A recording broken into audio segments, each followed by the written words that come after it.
Continuing our Commitment 2018 coverage, tonight we're looking at Measure M, a rent control initiative in Santa Cruz. It has become one of the most contentious issues on the city ballot. Action News reporter Phil Gomez takes a look at both sides. We're actually doing fine. We are legitimately doing fine. It's just the fear of not knowing. Stacy Falls and her husband Steve Schnarr rent a 3-bedroom house on the west side of Santa Cruz. They make a decent living, brought in a housemate to ease costs, but it's not enough. Over the last 4 years, Stacy says their rent has jumped 37%, and she fears another round of rent hikes. It makes me wonder, like, where does it stop? Because, I'm a teacher. I think I have a good paying job. I have good benefits. But I certainly don't make as much as the Google folks who moved in next door when my neighbor moved out. Measure M, a rent control measure and just cause eviction initiative, seeks to address tenant concerns. The ballot measure calls for 3 things: limiting the maximum rent increase to match any increase in the region's consumer price index for the prior year, prohibit landlords from evicting tenants except for specified reasons, and establishing a rent control board independent of the city council. There are all sorts of wild accusations that it's going to cost millions and millions of dollars. That's simply not the case. There are 7 members of the rent board who will be appointed initially by the city council. There will be a very small staff that will need to be hired to handle administrative issues and things of that sort.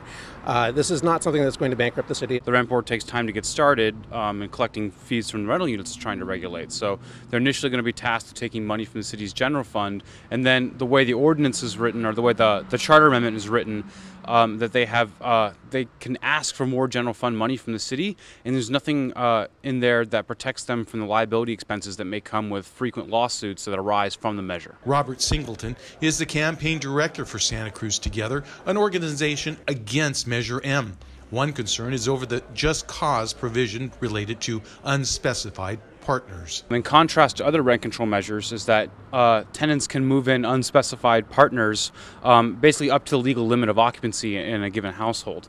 No other rent control measure does this. They specify exactly who and under what instances you can sublease someone in without landlord consent. However, Measure M does not do that. The idea that this will somehow allow unlimited chains of partners to come in as if 30 people would all consider themselves partners with one another is just ridiculous. That's not going to happen. There will be very limited situations where I think that would apply.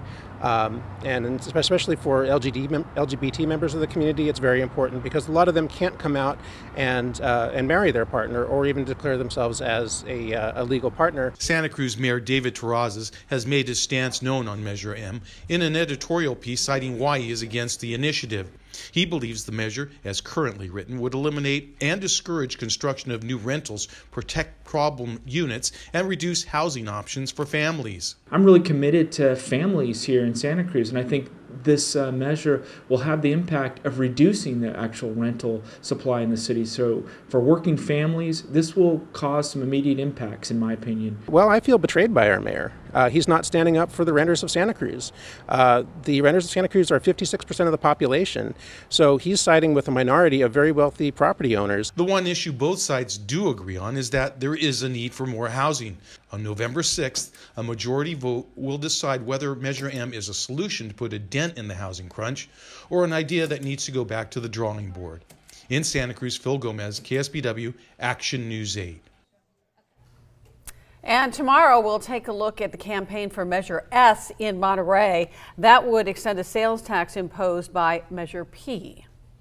Now, if you would like more information on all the Central Coast races in next month's election, we have an extensive section. You can find it at KSBW.com and on the KSBW mobile app.